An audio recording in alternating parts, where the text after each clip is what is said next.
Barakallahu fikum. Subhanallah. It's my honor to give these lessons. It's my honor also to be in the service of the Muslims. May Allah increase us in honor. Ameen. We are continuing in the book of marriage. We're going through the text of Abu Shuja', yani without details. That is, we just want to unravel the text of Abu Shuja' in the book of marriage, at least for now. And maybe after we finish this book of marriage, if Allah enables us, we'll come back and read some explanatory books about it and get some details.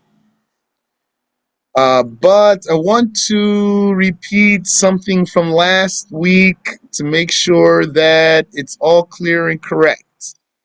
Without any mistakes, bi'ithnillahi ta'ala, may Allah protect us from mistakes in religion. May Allah enable us to convey accurately, and if He willed for us to make a mistake, I ask Allah to enable us to rectify it before we die. Allahumma ameen. So, we were talking about the cases of looking at a woman according to the documentation of Abu Shuja' rahimahullahu ta'ala. And you know that we did not agree with everything that the author mentioned here. I will review with you now, inshallah ta'ala, though I think perhaps you remember. But let's just take a quick look and review that really fast. And also, it became clear for me that this translation, last week became clear for me, this translation is not so good. Actually, one of the mashayikh contacted me and told me he's working on this translation of Abu Shuja'. He wants to show me his corrections, which is very good, very fine. Now I'm looking and saying, oh man, I don't know what he saw in there. SubhanAllah. Maybe I'm about to get a C minus or something when I see how bad did he mark up this translation. This translation is from 2020. We're now in 2025. Alhamdulillah, there has been improvements made in 5 years. So anyway, what did the author say here about looking at a woman? He said, I'll just read the English for now. Since we covered the Arabic already, we just want to review. He said, there are 7 categories of a man's looking at a woman. The first is his looking at a marriageable woman without need. That is not permissible. So we don't agree. We say he does not need, he does not have to have a need to look at her face and her hands. He doesn't need a reason. He doesn't need a reason to look at her face and her hands. So he doesn't need a reason to be able to look at a woman's face and hands without desire, to look at a marriageable woman's face and hands without desire. So that's one thing. He said the second is his looking at his wife or his slave woman. It is permissible for him to look at anything other than their vaginas. This is also inaccurate. So we disagree. We say it is permissible for a man to look at the bodies of his wives and his unmarried slave women without restriction in terms of the permissibility. In terms of the permissibility. What we learned that it's makruh for the man to look there, and it's not makruh for the woman to look at her man there. It's not makruh both ways. That's what I learned. But it's not haram for sure from either side. Then he says the third is his looking at the bodies of his unmarriageable kin. So that's excluding his cousin. Cousin is marriageable kin. Or his married off slave woman. His married off slave woman, he gave her away in marriage, or she was given away in marriage. Like maybe she was married. Maybe her master gave her away in marriage, then her master died, and then she was inherited. So she was already married when he got her, for example. So his married off slave woman is going to be like his unmarriageable kin. It is permissible to look at everything other than what is between the navel and the knees. That's correct. So then, if your unmarriageable kin, mother, sister, daughter, aunt, or niece was in the house with her breast exposed, then there's no sin here. Whereas if she were in the house, we're talking about, whereas if she were in the house with her thighs exposed, what's above her knees is exposed, even if her chest is covered, this is not permissible.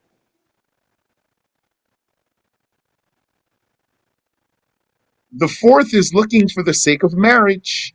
It is permissible for him to look at her face and hands. This fourth case is not a condition. He can look at her face and her hands for no reason, without desire. He can look at her face and her hands without reason, but without desire. So this is not a condition here. The fifth is looking for treatment. So we want to pause that, inshallah, for a moment. But let me keep reading first. It is then permissible to look at the spots that he needs. Yeah, we're going to come back to this, inshallah. The sixth is looking for testimony or doing dealings. Here, this one. The sixth is looking for testimony or doing dealings. First of all, these two don't have the same judgment. He gathered under number 6 two things that are different. Looking at her for dealing with her is not the same as looking at her for testimony. Does not have the same judgment. So that's an issue there. But he says, in this case, this sixth case, it's permissible to look at the face specifically. So this sentence here, والسادس النظر للشهادة أو للمعاملة فيجوز النظر إلى الوجه خاصة. This sentence here is it looks like there's some tadakhul there. Tadakhul, like something's mixed up there. Looking for testimony is one thing. Looking for doing dealings is another thing. As for looking at her to do dealings, he can look at her face or her hands. He's not restricted to look at her face because he's dealing with her. Because we already said what's correct is that he can look at her without a reason, without desire, without a reason. So if he can look at her without a reason, he can look at her while he's dealing with her. He's dealing with her, he has a reason, he can look at her without a reason. So that those two don't go together. Looking for testimony and looking for dealings. And as for this looking for testimony, what is that? This is for him, this is the legality of his looking at a woman's vagina or looking at her breasts, a marriageable woman, or looking at her pubic hair for the sake of testimony. Why? Because he might need to testify that she gave birth, or he might need to testify that she committed adultery, or he might need to testify that she's breastfeeding, or he might need to testify that she's pubescent. And don't forget that really, when it comes to the private area, that's not specific to a man anyway. Also the woman. You can't just look there.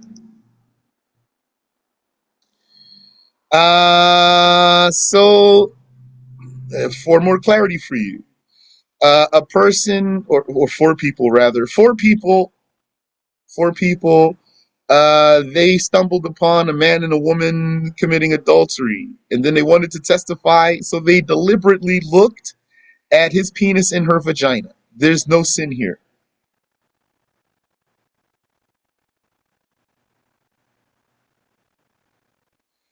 Also, can you say that again, please? yes. For example, 4 people, not one person, 4 people stumbled upon a man and a woman committing adultery. And so they deliberately, males, they deliberately looked at his penis in her vagina so that they can testify. There is no sin here. That's clear? Clear. Question. Would it be sin now, though, because there's no caliph?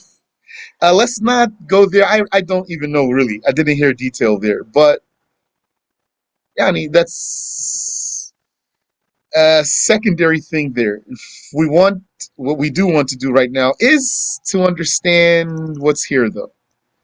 So just the basic case here, when he says the sixth is looking for testimony. So it's like what I mentioned for you, like some of the cases I mentioned for you, like looking at a vagina or looking at breast or looking at pubic hair for this purpose. And you can take a few more details here. What if uh, what if he doesn't have to be the one to look? What if he does not have to be the one to look? If someone else already looked, for example, and whatever is needed is fulfilled, whatever is needed of looking is fulfilled here, and he doesn't have to look, then he doesn't look. And also, this looking that we are talking about for testimony later, this is when the looker does not fear fitna, he does not fear sedition or enticement here. Like the example I gave you. Four trustworthy pubescent males stumbled upon a man and a woman committing adultery, and so they wanted to testify about this to the judge, and so they deliberately looked, yani, not for the sake of getting their rocks off, as someone might say, not for that reason, rather for a nobler reason than that. Then there's no sin here. And also, in case there is a need to look, we're talking here looking for testimony. So he's looking at what I described to you or what I mentioned for you. In case there is really a need to look and there's no one else to do it, if there is a need to look and there's no one else to do it, then this one needs to then summon up his self-control. If he lacks that, he must summon his self-control and his maturity, and then he will look without bad intention.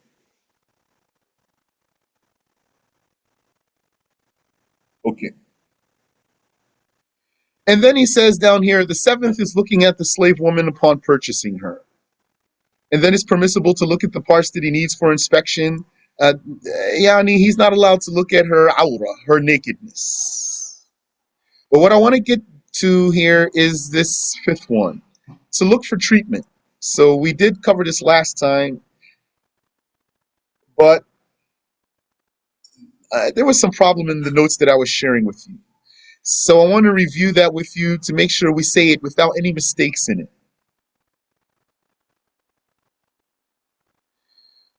So what do we have here?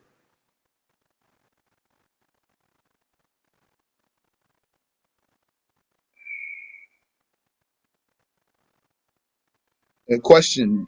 In the case he needs to look, would he be sinful if he didn't? Yeah, that's what we're saying here. In the case where he has to look, there is no one else to do it and it needs to be done. So then he has to look. So since he has to look, then he has to exhibit self-control here. And he looks only to fulfill the looking. That's sufficient. And then he turns away after that.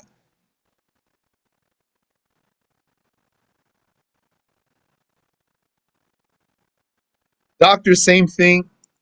When the doctor looks at the spots of a woman that should be concealed otherwise, his obligation is to only look as needed, and then he must turn away after that. Not look a second time.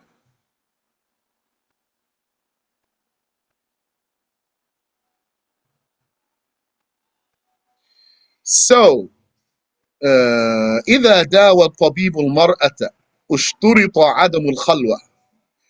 When a doctor is treating a woman, then the lack of privacy is a condition.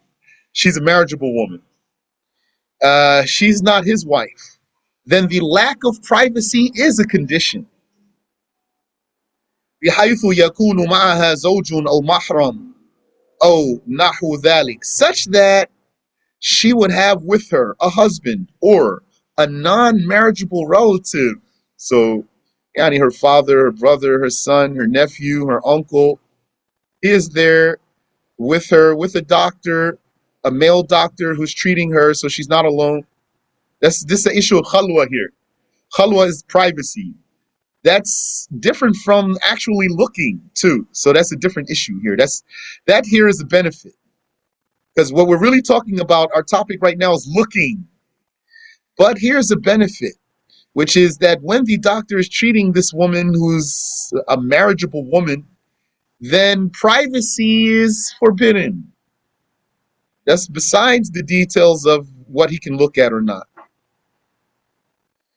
ثم في المرأة تقدم. Furthermore, a female doctor has priority for the Muslim woman. The female Muslim doctor. The Muslim female doctor has priority for the Muslim female. Of course, after her husband. If her husband could treat her, then he's the one who should do it because he can see her without restriction. He can look at all of her body without restriction. If it's not a female Muslim if it's not a female Muslim doctor treating this Muslimah, ثم صبي مسلم غير مراهق, then a Muslim child not on the verge of puberty. What this means is he's a doctor. Not just his Muslim child only, he's a doctor is what we're saying here. ثم كافر غير مراهق, then if not that, then a disbeliever who's a child, a disbelieving child who's not on the verge of puberty. So he's a doctor. ثم مراهق مسلم, then a Muslim on the verge of puberty. So he didn't reach puberty yet. ثم مراهق كافر, then a kafir on the verge of puberty. ثم mahram, ثم المحرم المسلم البالغ, then after that the Muslim non-marriageable relative, the Muslim non-marriageable relative who reached puberty, mahram. Non-marriageable Muslim relative who reached puberty, he's a doctor, and she doesn't have any of the ones we already mentioned, then he will treat her, yani he will look at her. ثم المحرم الكافر, then the non-Muslim non-marriageable relative, her non-Muslim uncle, non-Muslim brother, for example, he's a doctor, then he can treat her.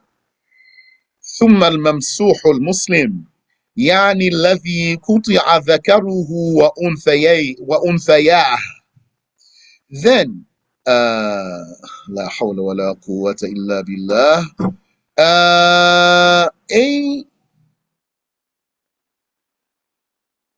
a Muslim who's lacking a penis and he is also a eunuch. Eunuch means his testicles are removed. A Muslim eunuch without a penis. He's a doctor. Then he will treat her. ثم المرأة الكافرة, then the kafir woman.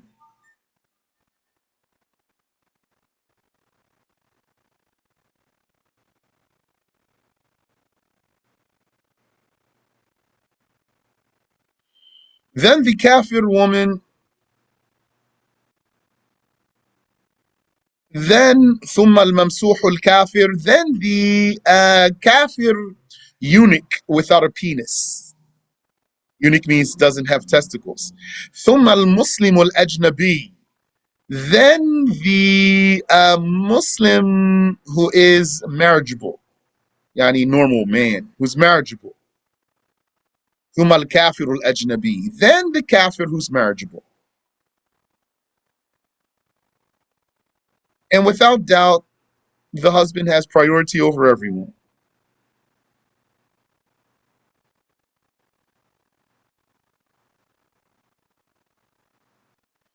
So is that what we have here in the English? First, the Muslim woman looks for a female Muslim doctor. Yes. If she does not find one, she looks for a Muslim boy on the verge of puberty. If not, then a non-Muslim boy on the verge of puberty. If not, then a non-marriageable pubescent Muslim, a mahram. If not, then the marriageable relative. So there was a mistake in here last time. It said a marriageable mahram. So that's not possible. Mahram can't be marriageable. Mahram, by definition, is someone you could never marry. After that is a Muslim whose penis and testicles are cut off. Yani, so a eunuch means without testicles. A eunuch without a penis, Muslim.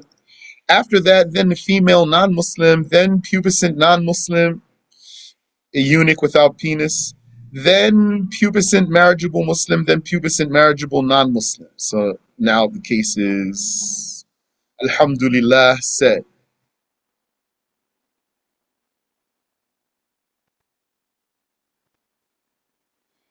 Question: if a doctor is looking at a marriageable woman, does the third person need to be a non-marriageable relative?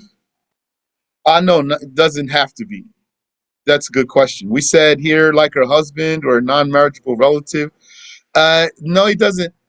He doesn't have to. But if she needs to expose some of her aura in the process, and the one who is being the third person is going to see that, then let him be someone who can see. Let him be someone who can see her. Or else then you're going to have another issue. A stranger who's seeing her aura plus the doctor too.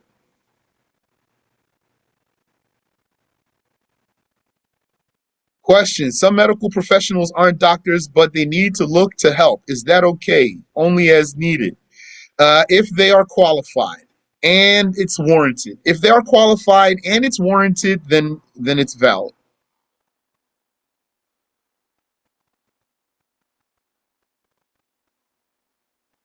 Question: what if someone needs a checkup for his or her employment, and there's only the opposite sex there to perform this checkup? What should one do? I haven't heard about this case. But there's an honorable witness, so one won't be alone with this doctor. Okay, checkup does not mean necessarily exposure of aura. So when you say there's only a female for the checkup and there's a third person, that doesn't necessitate that there's going to be exposure of aura. So according to the way you worded the question, that's possible. This is possible to be done. A checkup with a third person there and the doctor's a female. You said all the other requirements of others to perform this checkup, but he or she needs this checkup to keep said employment. So this, otherwise though, I don't have any details. Question: what is the view on cervical screening tests? Well, let me ask you, is this something completely different from all of what I have been saying? I think what I am saying is covering what you're asking.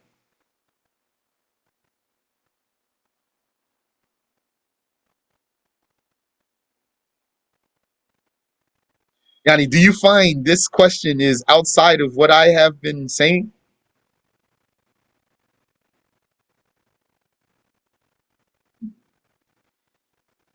Here's a question. So if the doctor is a male and then there are nurses that are female, that is not fine?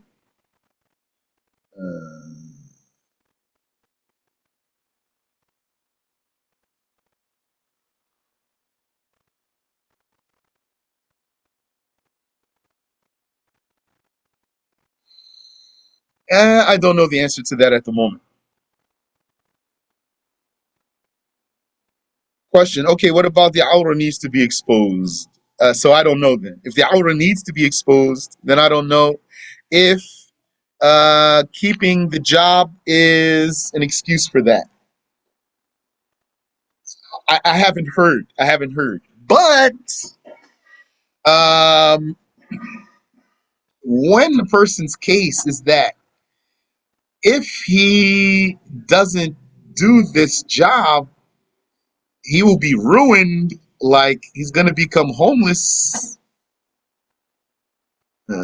then some things that would be haram would become permissible. But this case I haven't heard about. So you can ask if it goes there.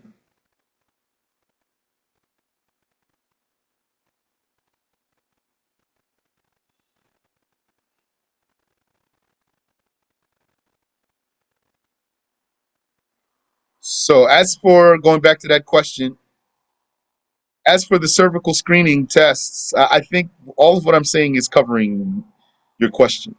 But you can follow up if you want to.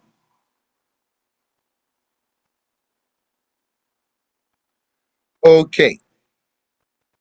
So this point is done now. So then the author says, I forgot to send somebody a link. Somebody wanted to get in this lesson. Okay. No, not you. Not you about the follow-up there. The one who asked about the cervical screening. Because if you take, Yanni, the way I'm saying these rules, which I'm reading for you, they are so broad and open. So, like, really, according to what I'm saying, there's no difference between this question, what is the view on cervical screening, and saying, for example, what if you had to look at her anus? Or what if you had to look at her inner thigh for some treatment? It's all of that's covered in what I'm saying.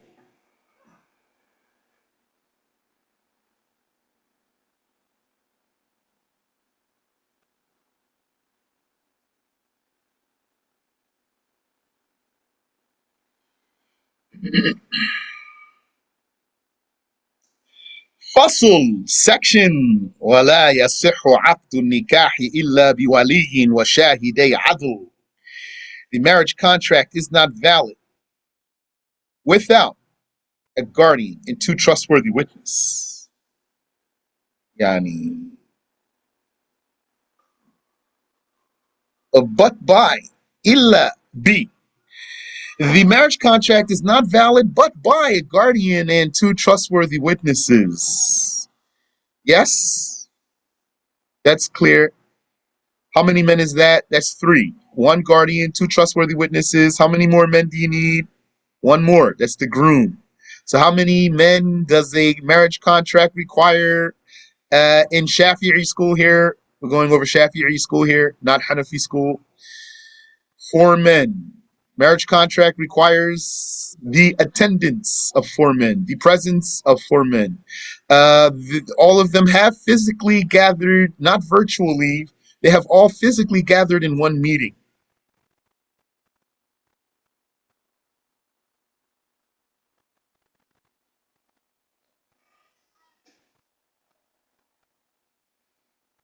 SubhanAllah.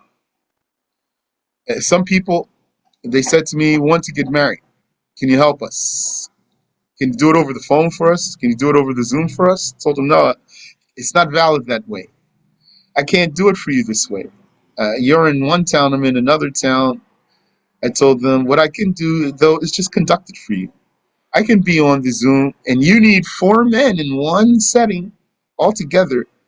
And Yani, I can just tell you, you say this, etc., and conduct it for you, and then it'll be valid. So they said, okay. Then when time came, they had 3 men in one meeting, not 4. 3 men in one meeting and 1 man over the Zoom, as if they didn't listen to me. SubhanAllah. So they wound up doing a Hanafi contract, as if they thought I was playing. La hawla wa la quwwata illa billah. So the marriage contract is not valid but by a guardian and 2 trustworthy witnesses. The guardians he's going to mention now, the two trustworthy witnesses. So he says here, ويفتقر الولي والشاهدان إلى 6 شرائط. The guardian and the 2 witnesses need 6 conditions. Yes. Al-Islam. Yes. Wal-bulugh, and puberty. Wal-aql, and sanity. Wal-hurriyah, and freedom. Wal-dhukura, and being male. Wal-adala, and trustworthiness. Trustworthiness is not being major sinners. Nor are they people whose small sins are more than their good deeds. And they behave according to the manners of the good people of their social status. Yes. And when we say marriage contract is not valid but by a guardian and two trustworthy witnesses, and then I added for you, and there needs to be a groom there too. So we could say a marriage contract is not valid but by a guardian or his proxy. His proxy. His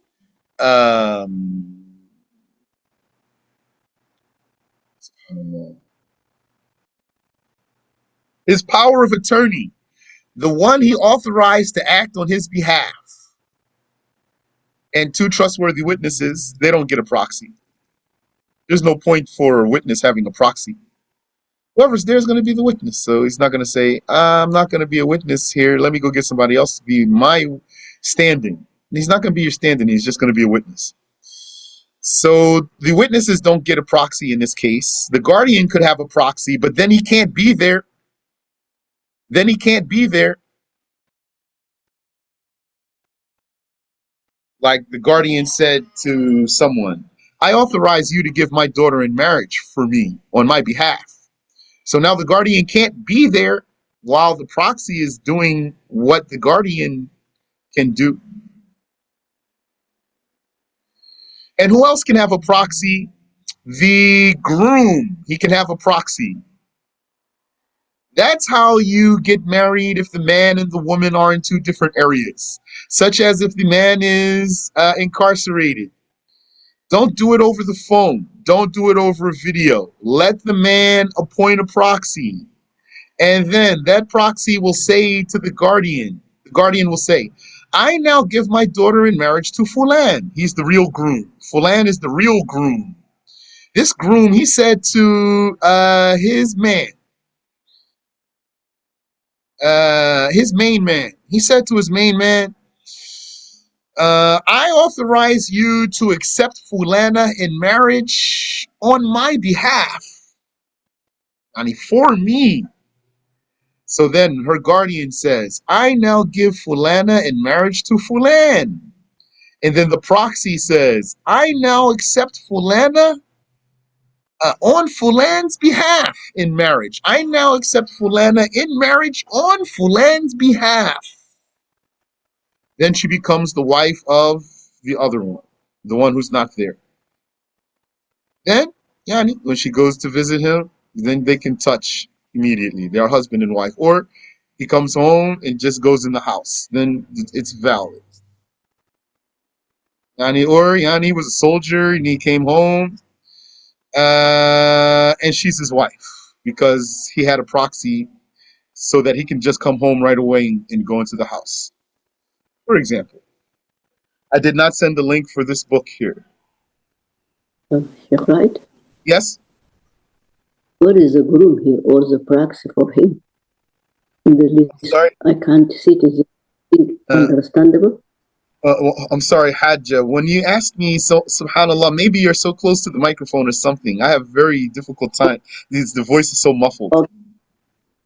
What I'm saying is, I don't see the groom is listed or the proxy for the groom is listed. Is that understandable or do I missing something?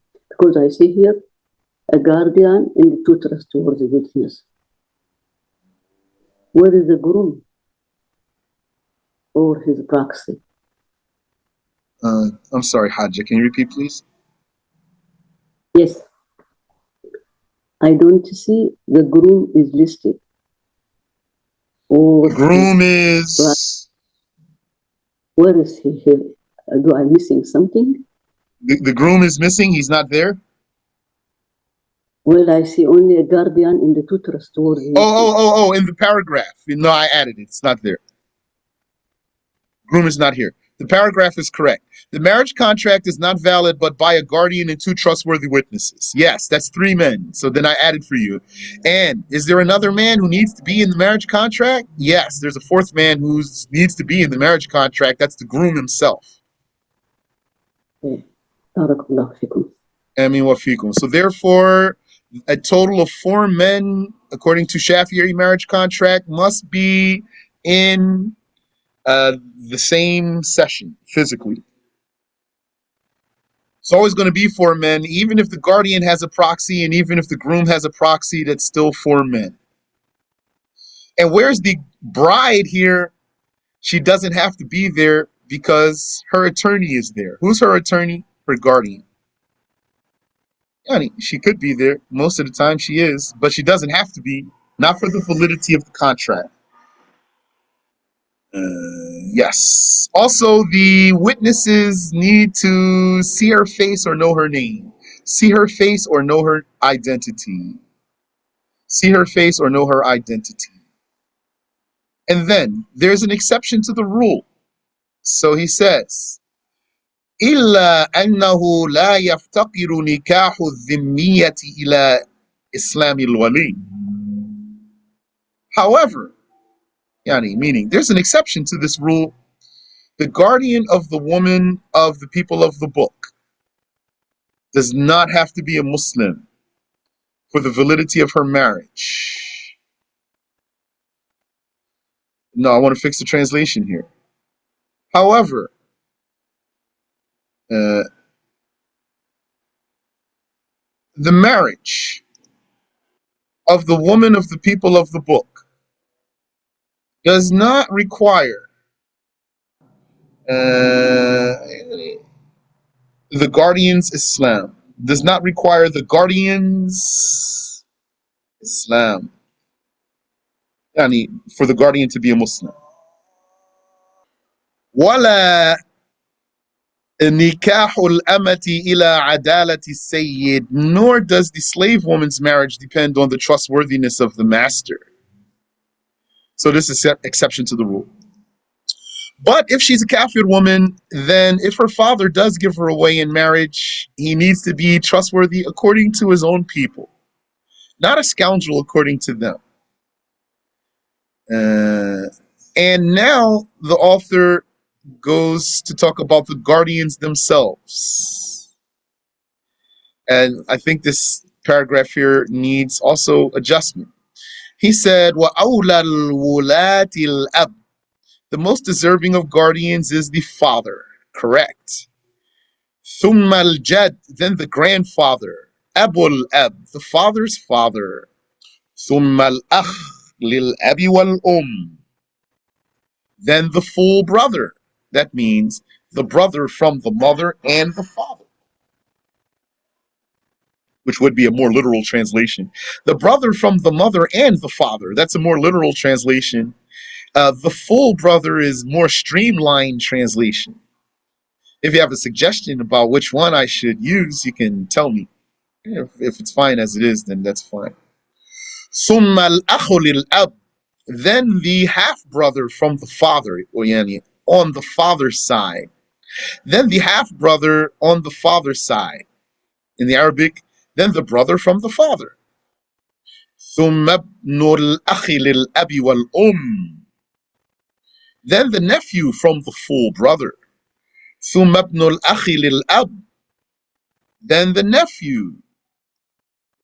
Then the nephew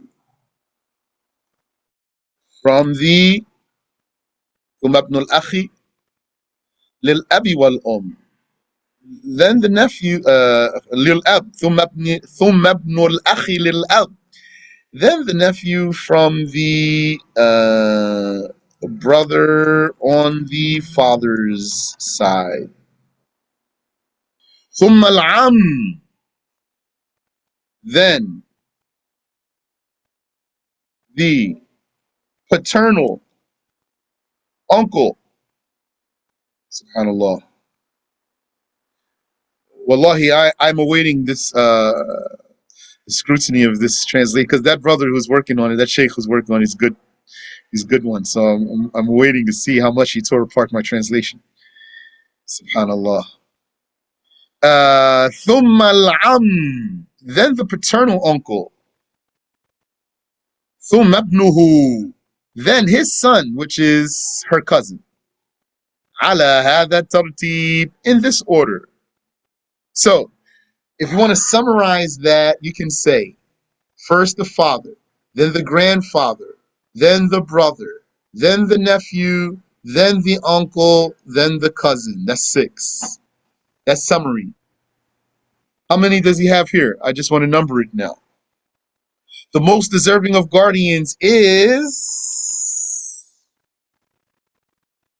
father. Then the grandfather, the father's father. Then the full brother. Then the half-brother from the father. Then the nephew from the full brother. Then the nephew from the brother on the father's side. Then the paternal uncle. Then his son. In this order. Period. So, that's 8 right there. So if you want to summarize that, you can say the father, then the grandfather, then the brother. So 3 and 4 are summarized right there. The father, then the grandfather, then the brother, then the nephew. So then 5 and 6 are summarized right there. Then the uncle, then the cousin.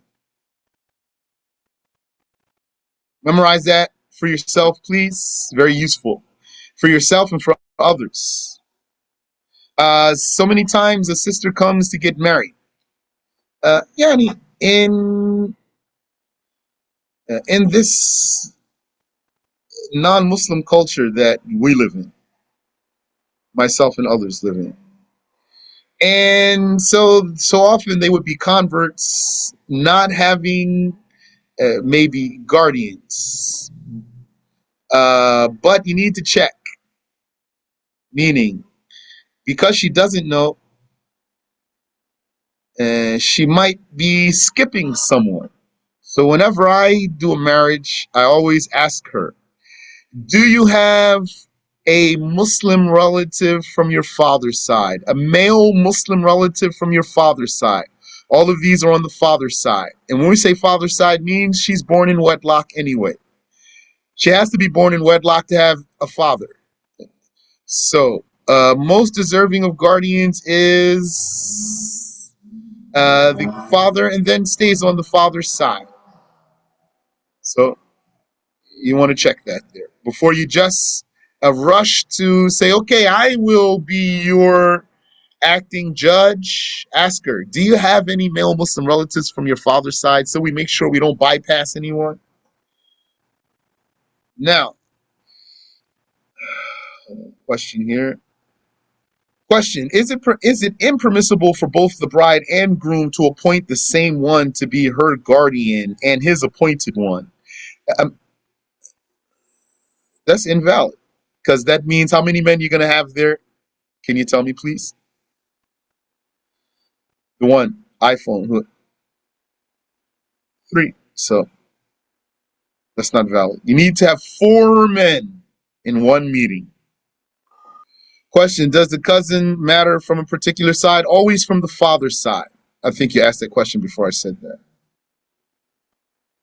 Now, just about at the top of the hour. We are at the top of the hour.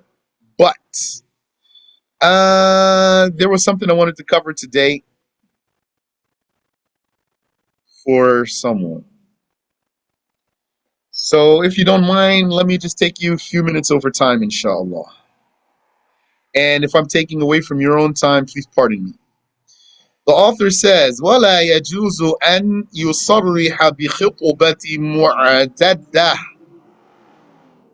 It is not permissible to explicitly propose to a woman in her waiting period.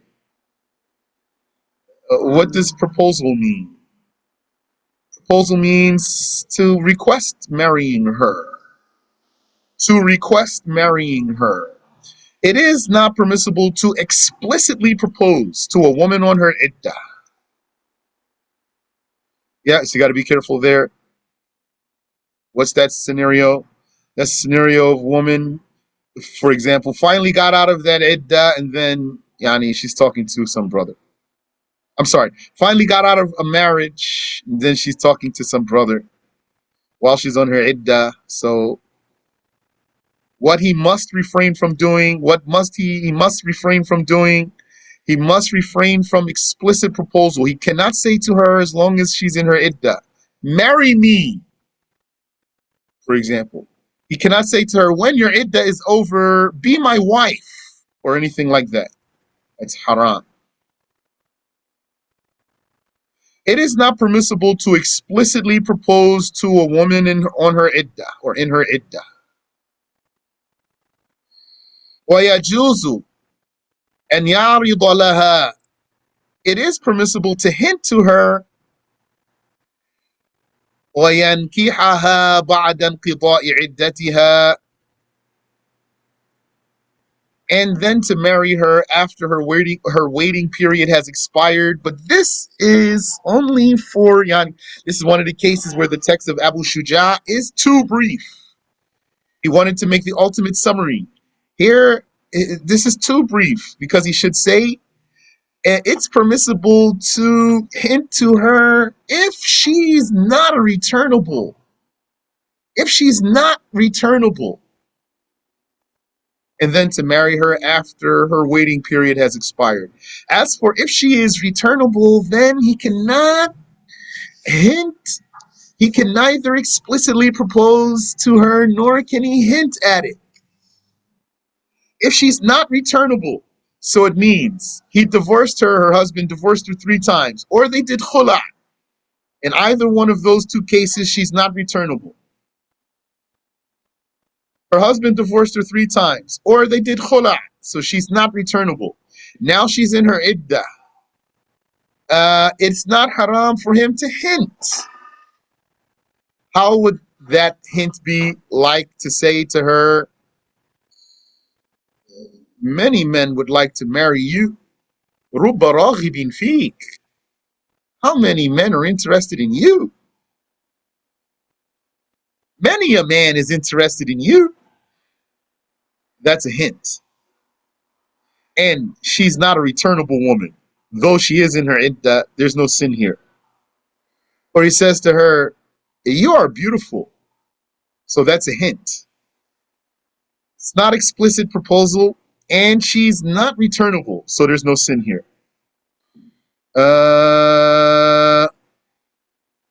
Okay. And what is the yani akhiran, finally, to come to a close for tonight, what is the engagement? This is what somebody wanted to know. What is the engagement? Being engaged. Al-khitbah. This is her hand promised to him. Her hand is promised to him. This is engagement. Engagement is non-binding from both sides. Non-binding from both sides. Either side can call it off at any time. How would her hand be promised to him? For example, he went to her father and he said to her father, Bismillahi walhamdulillah wassalatu wassalamu ala rasulillah. I request your daughter's hand in marriage. Fulana. And then maybe her father would say, okay, I'll get back to you. And then he comes back to him later. Yeah, and he goes, talks to his daughter. And she's so excited. So then he goes back to that one. He says to him, Bismillahi walhamdulillahi wassalatu wassalamu ala rasulillah. We accept your proposal. So this means now her hand is promised to him. He's engaged to her. Or it could be that she promises him herself. such as that she is a mature woman who takes care of her own affairs. Yani, she's in her 20s, she's in her 30s, for example, she's in her 40s. And so she met a brother, and then he said to her, marry me. And she said, okay, I'll marry you. So now they're engaged. So she promised him her hand. So once this engagement is confirmed, then any Muslim who knows about it cannot yani, muscle in on this brother's engagement, this brother's fiance. She became his fiance, or they became each other's fiancés.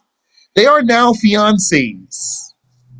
So any Muslim who knows that these Muslims are now engaged and they are fiancés, then it's not permissible for him to step to her without the permission of the fiance. So what does he do? For example, he goes to the brother. He says, Assalamu alaikum. So he says, Wa alaikum assalam. So he says to him, I heard that you are engaged to Fulana. He said, yeah, bro, mashallah. So he says to him, subhanallah, because I want to step to her. So he says, oh yeah? Say, yeah. Oh, well, nah, bro, I ain't having it. Or he might say, all right, I'll tell you what. Go ahead and step to her. If she wants you, you can have her.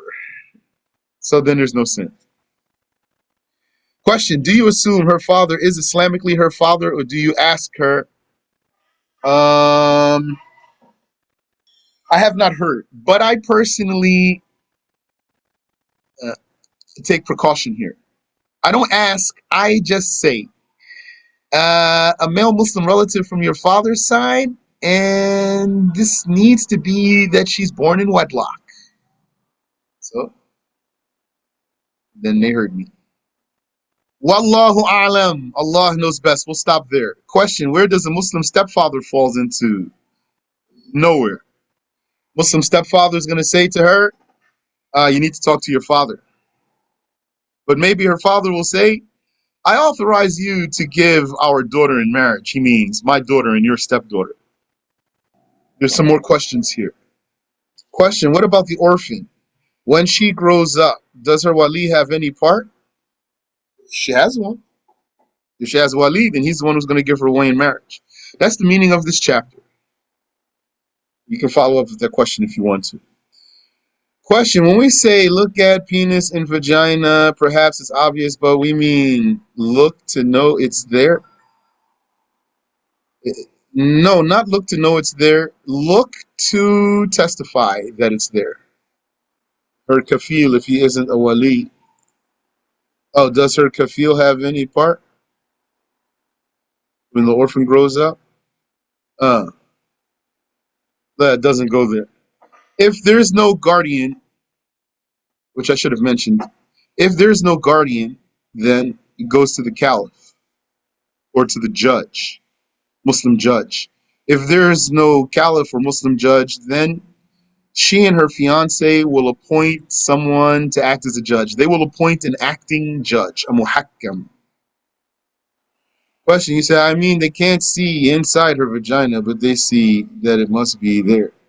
Well, I didn't say or hear that's inside her vagina. They see inside her vagina. They see the penis in her vagina. That's what they see. And then they testify. Ameen fikum. And for your clarity, brothers and sisters, if they only saw them under the covers, even if they saw them moving under the covers and making sounds, this is not sufficient. Let alone if they heard them through the door, and let alone if they saw them coming out of the same house. None of that is sufficient is enough to accuse a Muslim of adultery. That's going to be a major sin. That accusation is going to be a major sin. And had there been a caliph, he will whip 80 lashes, 80 lashes, 80 lashes for the accuser, the one who accuses the Muslim of adultery without the witnesses. That's a major sin.